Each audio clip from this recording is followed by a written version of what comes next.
Hey there, comic junkies, Mikey here, and welcome to Star Week episode 5. And today we're going to get into my favorite, even to this day, episode of Star Wars, episode 5, The Empire Strikes Back, which is wrongly named. This should be called The Empire Kicks Ass, because that is what they do. Basically, the plot of the story, sure you all have seen it, but the plot of the story is the Empire is not happy with the fact that the rebels destroyed the Death Star. They're pissed. And they go and they hunt down the rebels, and they do it with extreme prejudice to the point where I think there's only 1 or 2 bases left. One of them is on a snow planet. I always forget where that is, but it's on a snow planet. And that is where Luke, Han, Leia, C-3PO, R2-D2, all of your titular characters are there at the snow planet hiding. There is to the point where they're really no longer fighting; they are hiding and trying to keep the rebel force and rebel alliance alive. And Darth Vader is on a mad hunt for his son. You can understand why. It's explained a little bit more in episode 6, but you can understand why. It's his son. He's going to be wanting to go after him and everything. But it is pretty intense throughout. You get Obi-Wan, who makes another appearance, and I said I would explain this because in the last episode I said yes, he died, and part of it was because he was trying to atone for what he failed with Anakin. So that's part of it, but the other part of it was Yoda had showed him that if you die, you can still retain your identity in the Force, and this is explained in episode 3. And I didn't say that. I don't think I did. I didn't say that in episode 3 because I felt like that's something that should have been talked about now, because this is when it starts to happen. It starts to happen in episode 4 because you still hear his voice. You still hear the "Use the Force, Luke. Luke, use the Force." That's all you really hear. It's almost like a record. It is if somebody was just playing a tape, just all right, play it here. Luke, use the Force. Okay, that's enough. All right. So, but yeah, here is you actually see him. You actually see his presence in the Force. And he's trying to guide Luke still, and he tells him to go to the Dagobah system to see Yoda, because Yoda is the one that trained him. And this is where you get one of the biggest inconsistencies between episodes 1 through 3 and episodes 4 through 6. Or 7 if you really want to think about it, but I think mainly 4 through 6. What happened to Qui-Gon Jinn?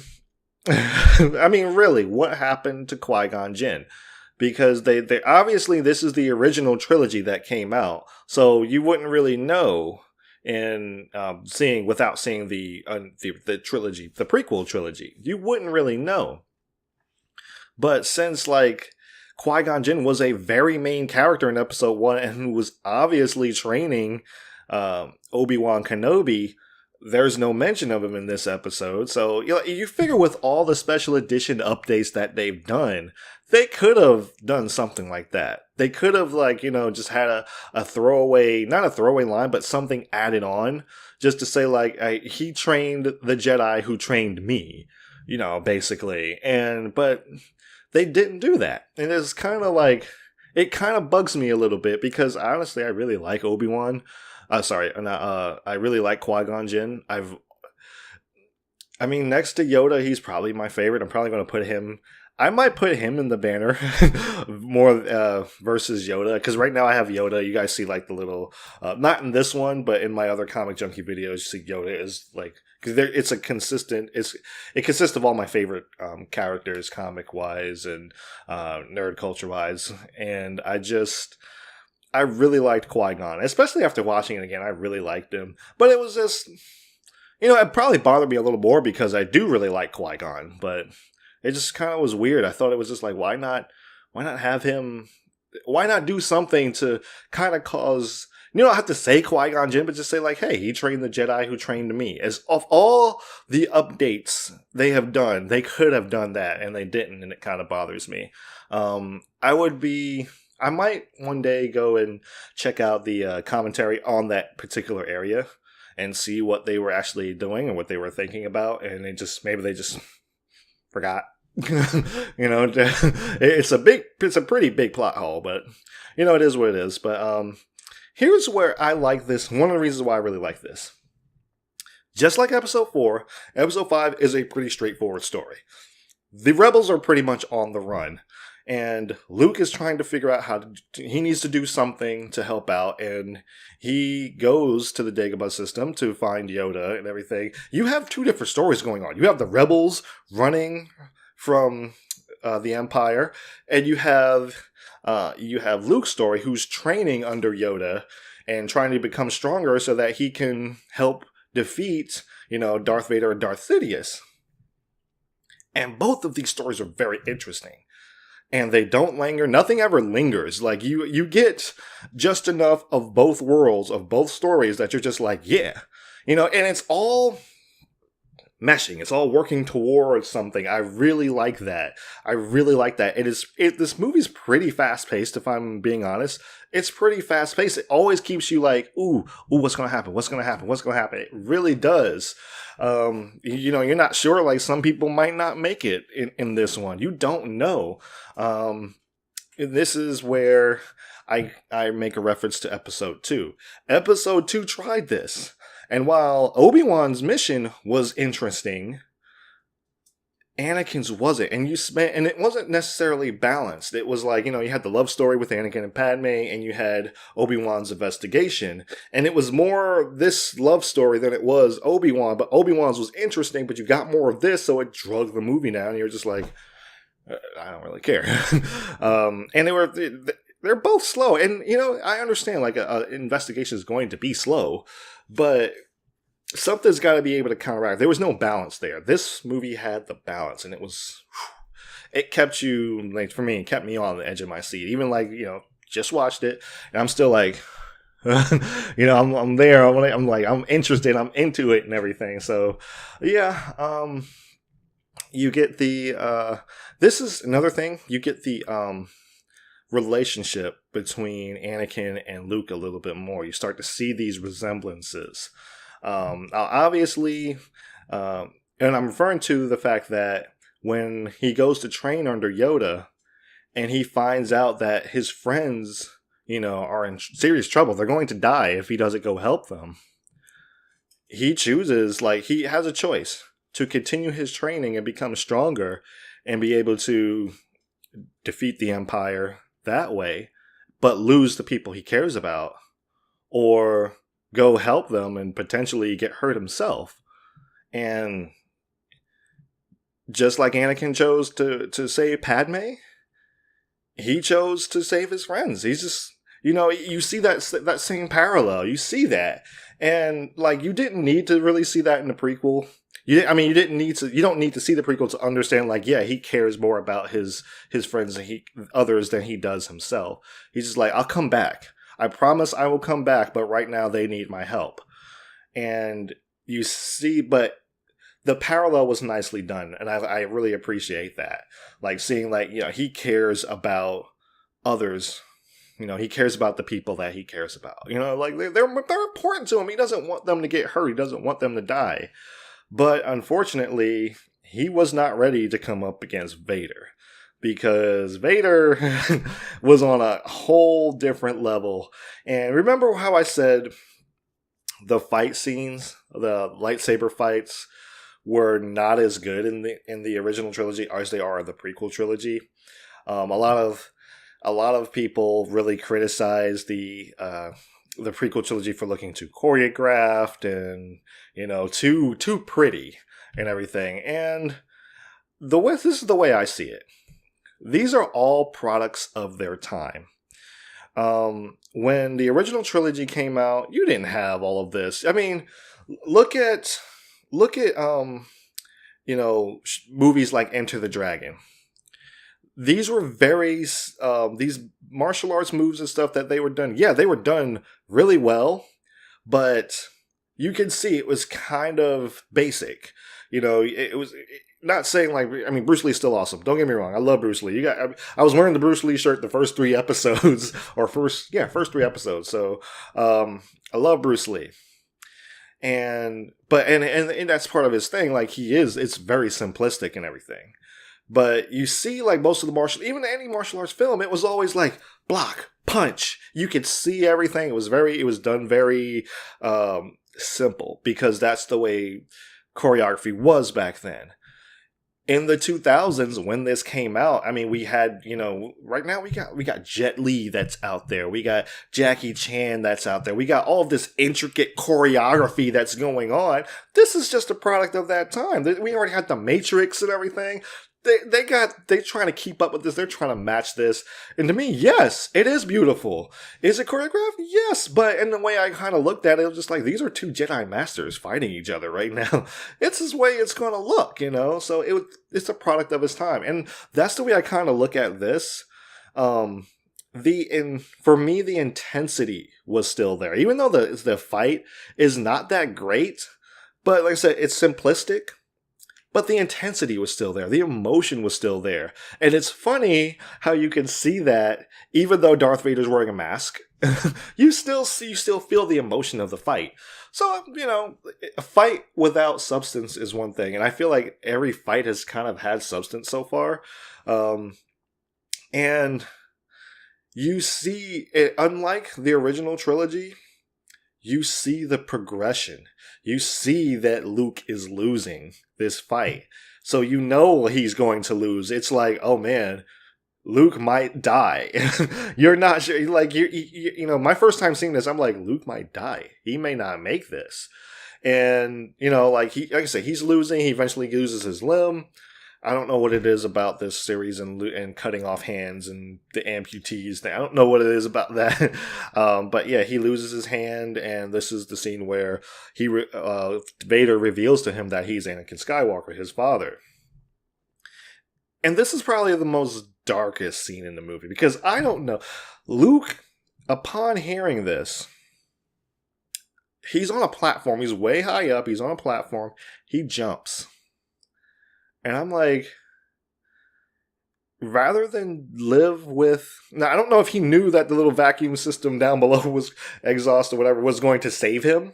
I don't think that he did. I've been going through my entire life thinking that he really didn't know that was there. If he did, that's one thing, but I don't think he knew that was there. I don't think he knew that was going to happen. And you could argue, like, yeah, the Force willed it that he lived and everything. Probably. Most likely. But I felt like he couldn't live with the fact that his father had been so instrumental in all that has happened. That he was just like... And the fact that he was lied to. And, the fact that the only family that he knows of right now... I don't think he knows about Leia yet. Yeah, does he know about Leia? Does he know yet? No, he doesn't know yet. No, he doesn't know yet. He doesn't know yet. He doesn't know until episode 6. But... the only family he has left is pure evil. That he knows of. That he's thinking of. That he's pure evil. And he can't live with it. And he jumps. And it's like, wow, that's dark. I think I had a guest special guest walk by. But yeah, he couldn't live with the fact that this was his father. He couldn't live with this burden, and he decides to just die. And I'm like, wow. That's really dark. That is really dark. This movie does not have a happy ending. Yes, Luke does recover and everything, and he gets a new hand and stuff like that. But Han gets captured. We're introduced to Lando. I didn't get into this, but we're introduced to Lando, and like I said, they're on the run from the Empire, but the Empire actually did get to Lando and his crew on this planet before Han and Leia and everyone had gotten there. And Lando was kind of forced to do something. It's like, look, we can destroy your planet and destroy them anyway, or you can help us and we'll spare your planet. So...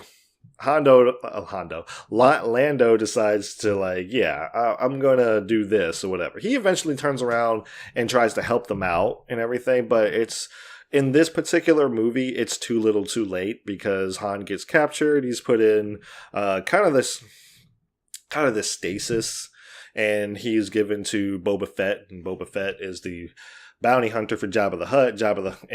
Because Han owes Jabba the Hutt a lot of money, and Han has been trying to leave to pay him for a long time, but he couldn't. He didn't want to. You can tell he really didn't want to because, this romance was developing between him and between he and Leia. But, it's just this movie does not have a happy ending, even though it kind of looks like it does. Like the scenes are shot beautifully to where it looks like it, but you can tell like the rebels lost this. This fight was all Empire. Like, the Empire won this battle. They definitely, there's no doubt about it. And it's like, whoa. It's like, wow. Wow. And, you have Leia and Luke there. Like, it ends with them just looking out the window. And even though they kind of smile at each other, it's one of those like bittersweet, like they're happy to have each other, but it's just like, man, we took a hit. For you guys that have seen Avengers Age of Ultron, kind of like that same scene, like when they all got their minds messed with by the Scarlet Witch, and they're all just kind of like sitting around, and they're just like,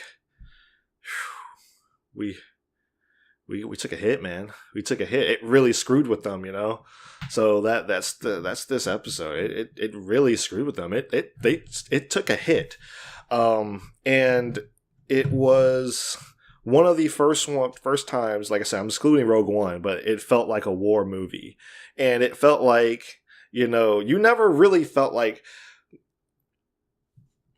it was more balanced. It was more balanced. This kind of balanced the equation, and it showed that good doesn't always come out on top all the time.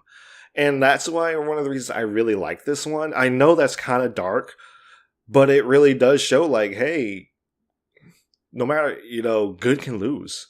Good, it can be overcome at times. It will eventually come out on top. Don't get me wrong. It comes out on top in the end, but this movie makes it very apparent this is not the end. But man, it shows like, hey, battles go both ways. You win some and you lose some, and this one they lost. So that's why it's ballsy. It's really, really ballsy. I don't think movies really did that. It was always like, hey, good has to triumph. Not all the time. Not all the time. You have to see more to see that good will triumph in the end, but we're not going to give you like, hey, this is it. This is a war. This is a war. Like I said, you win some, you lose some. So that's one of the reasons why this is really my favorite. And because it's just like one of those at every turn something was just going wrong, and you really started to worry for these characters and everything like that. The good characters and stuff, and yeah, that's pretty much it, guys. What did you guys think of episode 5? Is it your favorite? What is your favorite Star Wars episode so far? Whatever it is, put it in the comments below. Don't forget to check out my friend JJ's blog at 4comicjunkies.blogspot.com. Follow him on Twitter at 4comicjunkies. Follow me on Twitter at Mr. McBlam. Thank you so much for watching this video. If you enjoyed it, give it a big thumbs up, and I will see you in episode 6.